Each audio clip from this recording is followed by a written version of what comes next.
जय श्री राधे दोस्तों, केपी की वाणी चैनल में आपका स्वागत है। माता रानी का आशीर्वाद पाने हेतु कमेंट में जय माता दी अवश्य लिखें। वहीं अगर आप महाकाल के भक्त हैं तो कमेंट में हर हर महादेव अवश्य लिखें। यकीन जानिए माता रानी संग महादेव की कृपा आप पर और आपके पूरे परिवार पर अवश्य बरसेंगी और आप सपरिवार स्वस्थ एवं सुखी रहेंगे। साथ ही आपकी सभी मनोकामना यथाशीघ्र अवश्य ही पूर्ण हो जाएंगी। दोस्तों, आज की वीडियो में आपको उन राशियों के बारे में बताने जा रहा हूं जिनके शादी के योग बन रहे हैं। 5 अक्टूबर तक उनकी सगाई के योग बन रहे हैं। वहीं सगाई के पश्चात जो है नवंबर महीने में जो है 19 नवंबर से लेकर 27 नवंबर के मध्य जो है उनकी शादी निश्चित ही हो जाएगी। इस दौरान जातक के घर पर कोई अजनबी व्यक्ति साधु रूप में आ सकता है। अक्सर आपने देखा होगा कि नवरात्रि के 9 दिनों में जो है सिद्धि प्राप्ति के लिए जो है प्रयत्न किए जाते हैं और इस संदर्भ में सिद्धि प्राप्त करने वाले साधु और संत जो हैं वो विचरण करते हैं और कभी कभी आपके घर पर आ जाते हैं और उनके साथ आप अव्यवहारिक ढंग से पेश आते हैं, तो इससे उनकी जो है आत्मा कुंठित होती है और फिर उनके मुख से निकला हुआ हर शब्द सांप के समान हो जाता है। तो अगर कोई व्यक्ति आपके घर पर आए, अगर वो किसी भी कारणवश आए, भले ही वह कुछ भिक्षा मांगने हेतु आए या अन्यथा किसी भी अन्य कार्य के लिए आए, तो उसे आप नदारद ना करें, ना ही उनका अपमान करें, ना ही उनके साथ अव्यवहारिक रूप से पेश आए। ऐसा हो सकता है कि अजनबी आपके लिए रिश्ते को लेकर आया हो या वह किसी अन्य रूप में आया हो, या फिर ऐसा भी हो सकता है कि वह ईश्वरीय रूप हो, ईश्वर के अंश है। ऐसा कहा जाता है कि मानव रूप में जो है 7 महापुरुष विचरण करते हैं धरती पर और वे अजर अमर हैं। तो उनमें 7 महापुरुषों में से कोई महापुरुष हो सकता है जो आपके घर पर आ सकता है।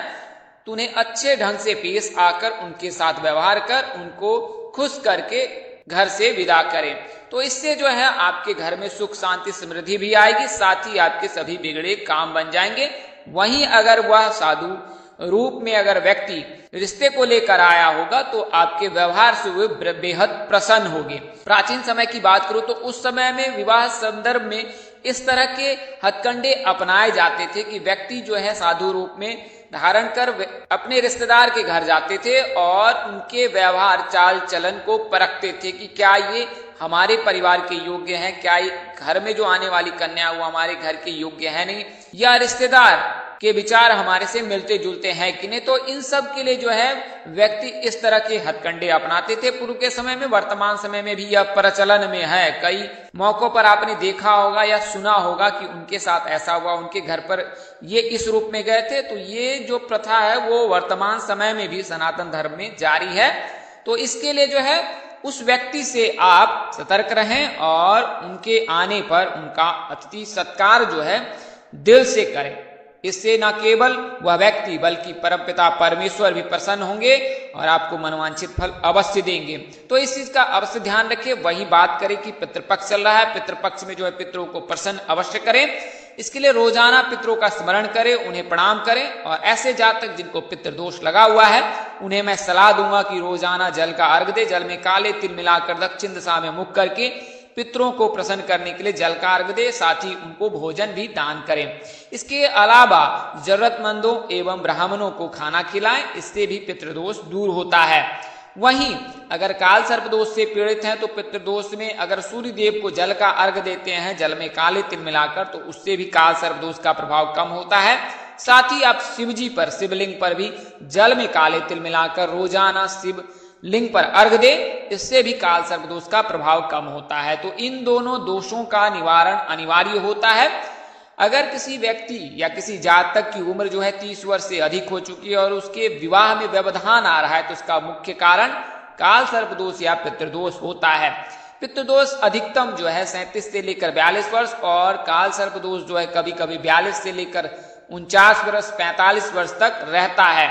तो इसके लिए जातक को काल सर्प दोष निवारण करने की सलाह दी जाती है। तो आप काल सर्प दोष का निवारण अवश्य करा लें, पितृदोष का निवारण अवश्य करा लें।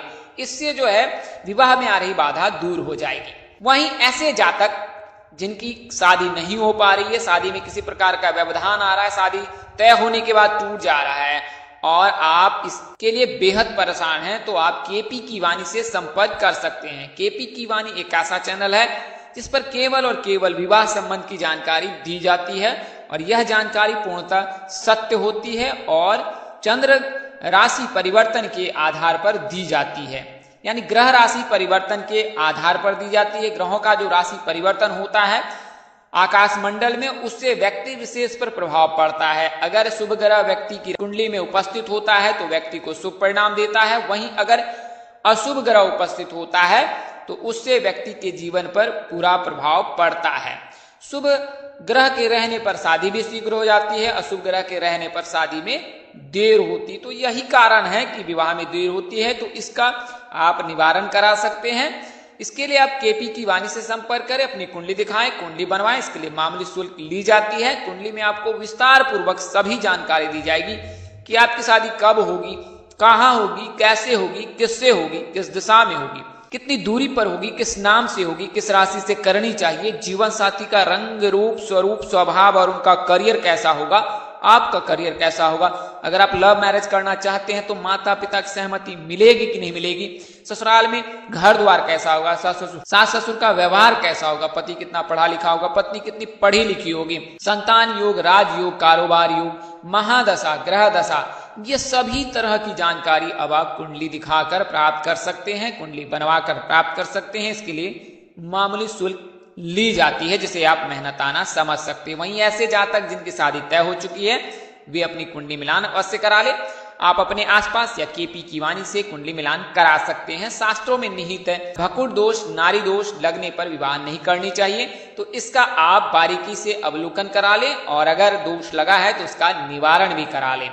वहीं अगर आप अपने बच्चे की जन्म कुंडली बनवाना चाहते हैं, नामकरण कराना चाहते हैं, सगाई मुहूर्त, विवाह मुहूर्त, विदाई मुहूर्त, वाहन क्रय तिथि, संपत्ति क्रय तिथि आदि तिथियों की जानकारी पाना चाहते हैं तो केपी की वाणी पर आपका स्वागत है। जाप कराना चाहते हैं, काल सर्प दोष का निवारण कराना चाहते हैं, पितृदोष का निवारण कराना चाहते हैं तो भी आप केपी की वाणी से संपर्क कर सकते हैं। हमारा नंबर डिस्क्रिप्शन बॉक्स में दिया गया है। पुनः एक बार और दोहरा देता हूं, 8521835670। तो इस नंबर पर आप मुझे व्हाट्सएप मैसेज, कॉल और सामान्य मैसेज भी कर सकते हैं। आइए अब वीडियो में आगे बढ़ते हैं। तो 5 अक्टूबर तक की बात की गई है और नवंबर में बताई गई है कि शादी किन 4 राशियों की होगी। तो वीनस का जो है यानी शुक्र का जो राशि परिवर्तन है, जैसा कि मैंने आपको पूर्व के वीडियो में बताया है कि 24 सितंबर को 9:03 पर होने जा रहा है और वीनस जो है वो कन्या राशि में प्रवेश करेंगे और 18 अक्टूबर तक कन्या राशि में रहेंगे। 18 अक्टूबर को जो है शुक्र जो है तुला राशि में प्रवेश कर जाएंगे और फिर 11 नवंबर को वृश्चिक राशि में प्रवेश कर जाएंगे। वहीं बात करें गुरु की तो गुरु जो है मीन राशि में वर्तमान समय से लेकर 22 अप्रैल 2023 तक विराजमान रहेंगे। 4 राशियों के जो है शादी के योग बन रहे हैं और ये योग जो बन रहे हैं अक्टूबर से ही बन रहे हैं और नवंबर में डेफिनेटली यानी कि 100% ये उम्मीद है कि उनकी शादी और सगाई निश्चित ही हो जाएगी।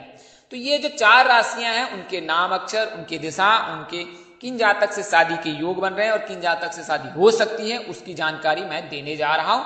तो आइए बारी बारी से जानते हैं। उससे पहले मैं आपको बता दूं कि अगर आपकी शादी में अड़चने आ रही हैं, आप लड़के हैं तो शुक्र को मजबूत करें, लड़कियां हैं तो गुरु को मजबूत करें। गुरु लड़कियों के शादी के कारक माने जाते हैं और शुक्र लड़कों के शादी के कारक माने जाते हैं। शुक्र के मजबूत रहने से लड़कों की शादी शीघ्र हो जाती है, गुरु के मजबूत रहने से लड़कियों की शादी शीघ्र हो जाती है। ओम सृष्टिकर्ता मम विवाह कुरु कुरु स्वाहा, इस मंत्र का रोजाना 11 बार जाप करें, इससे आपके विवाह में आ रही बाधा दूर हो जाएगी। इसके अलावा अन्य मंत्र भी आप व्हाट्सएप पर हमें मंगा सकते हैं। आइए अब मैं आपको उन नामों की जानकारी दे देता हूं।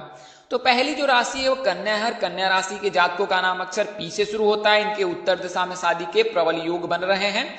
नवरात्रि के 10 दिनों में जो है सगाई के प्रबल योग है और इसके पश्चात नवंबर में इनकी सगाई निश्चित ही हो जाएगी, शादी निश्चित ही हो जाएगी। विवाह जो है ASD नाम में से किसी एक नाम के जातक से होने के प्रबल योग हैं। बात करें दिशा की तो जैसा कि मैंने आपको बताया उत्तर दिशा में, और दूरी की तो अधिकतम 200 किलोमीटर की दूरी रहती है। व्यक्ति के कुंडली के अनुसार से यह जानकारी प्राप्त होती है कि शादी कितनी दूरी पर होगी, क्योंकि उसमें जो राशि उपस्थित होती है जीवन साथी के भाव में, उसके आधार पर यह जानकारी दी जाती है कि कितनी दूरी पर होगी। तो किस नाम से हो सकती है, तो अगर पी नाम के लड़के हैं तो अंशु, आरुषि, अनुराधा, अभिलाषा, सुधा, शिखा, सिमरन आदि नाम से हो सकती है। वहीं अगर आप पी नाम की लड़की हैं तो संजय, साजन, दीवाना, अमिताभ, अनुज, अमित आदि नाम से होने के प्रबल योग हैं। अगली राशि मीन राशि है। इस राशि के जातकों का नाम अक्षर डी से शुरू होता है। इनकी जो शादी है उत्तर पूर्व दिशा यानी कि ईशान कोण में होने के प्रबल योग बन रहे हैं। बात करें विवाह की तो SGV नाम के जातक से विवाह के योग बन रहे हैं। अगर आप डी नाम के लड़के हैं तो वंदना, गरिमा, स्नेहा, गीता, संगीता, वीना, शिखा, स्नेहा आदि नाम से योग बन रहे हैं शादी के। वहीं अगर आप डी नाम की लड़कियां हैं तो विवेक, गौरव, गणेश, संजीव, सुधीर, सोनू, संकल्प आदि नाम से आपकी शादी हो सकती है। वहीं अगली जो राशि है वो तुला राशि है। तुला राशि के जातकों का नाम अक्षर आर से शुरू होता है। इनके विवाह के जो योग हैं वो 20वें वर्ष से बनते हैं और GMT नाम के जातकों से इनके शादी के योग बनते हैं। यानी कि अगर आप आर नाम के लड़के हैं तो मनीषा, गरिमा, गायत्री आदि नाम से शादी हो सकती है। वहीं अगर आप आर नाम की लड़कियां हैं तो गौरव, मनीष, मनोज आदि नाम से शादी हो सकती है। वहीं अगली जो राशि है वो वृश्चिक राशि है। चूंकि वृश्चिक राशि में जो है शुक्र का गोचर 11 नवंबर को हो रहा है और कुल मिलाकर 25 दिनों तक जो है वो वृश्चिक राशि में ही रहेंगे और नवंबर में 19 से लेकर 27-28 नवंबर तक जो है विवाह मुहूर्त है। तो इस दौरान जो है वृश्चिक राशि के जातकों के विवाह के प्रबल योग बन रहे हैं। 5 अक्टूबर तक आपके सगाई के होने के प्रबल योग है। अगर सगाई नहीं होती है तो रिश्ते जरूर आएंगे और रिश्ते तय होने के भी प्रबल आसार हैं। तो वृश्चिक राशि के जातकों का जो नाम अक्षर है वो N और Y से होता है। इनकी शादी जो है वायव्य कोण यानी उत्तर पश्चिम दिशा में होने की प्रबल संभावना है।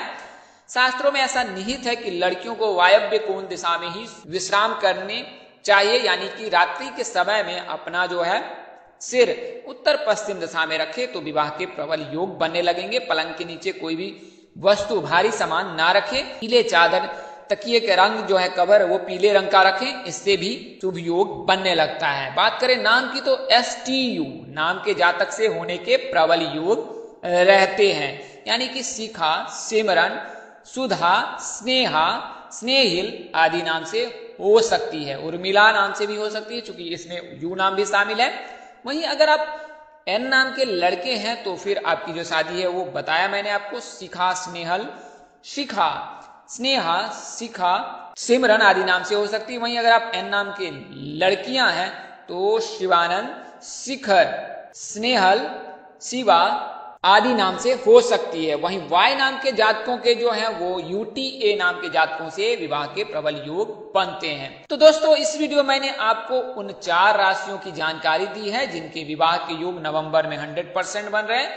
वर्तमान समय में 5 अक्टूबर तक सगाई के योग बन रहे हैं। चूंकि समय जो है नवरात्रि का चल रहा है, नवरात्रि के दिनों में सगाई कार्य संपन्न किए जाते हैं। अजनबी साधु आपके घर आने वाला है, इसके लिए आप सतर्क रहें और उनके साथ शिष्टाचार व्यवहार प्रस्तुत करें। यह जानकारी आपको ज्योतिष, पंचांग, मान्यता और धर्म ग्रंथों से दी गई। हमारा उद्देश्य महज आपको सूचना पहुंचाना था। आप इसे सूचना हेतु ले, इसके अतिरिक्त अगर आप इनको मानते, अपनाते तो उपयोग करते तो इसके आप स्वयं जिम्मेवार हैं। आप चाहे तो KP की वाणी संपर्क करें, अपने नजदीक के किसी प्रकार पंडित व ज्योतिष से संपर्क कर सकते हैं। इस तरह की अन्य वीडियो देखने के लिए हमारे चैनल के डैशबोर्ड अथवा प्लेलिस्ट पर जाएं और अपनी राशि अनुसार वीडियो अवश्य देखें। तो दोस्तों आपको यह जानकारी कैसी लगी, लाइक, कमेंट, शेयर कर हमें अवश्य बताएं। अगर आप मेरे चैनल पर पहली बार विजिट कर रहे हैं तो चैनल के कार्यक्रम पसंद आए तो चैनल को सब्सक्राइब कर ले, साथ ही बेल आइकन को प्रेस करना ना भूलें। माता रानी कृपा से आपके चेहरे पर हमेशा मुस्कान बनी रहे। आप सब परिवार स्वस्थ एवं सुखी रहे। आप सभी के प्यार और स्नेह के लिए आप सबको हृदय से धन्यवाद करता हूँ। आप लोग इसी तरह हमारे साथ जुड़े रहें। इन्हीं शुभकामनाओं के साथ आपसे विदा लेता हूँ कि जल्द एक नए वीडियो और एक नई जानकारी लेकर आपके समक्ष हाजिर रहूंगा। तब तक के लिए इस नाचीज दोस्त को इजाजत दे। नमस्कार, जय श्री राधे दोस्तों, जय श्री कृष्णा, जय माता दी, जय वाहिगुरु।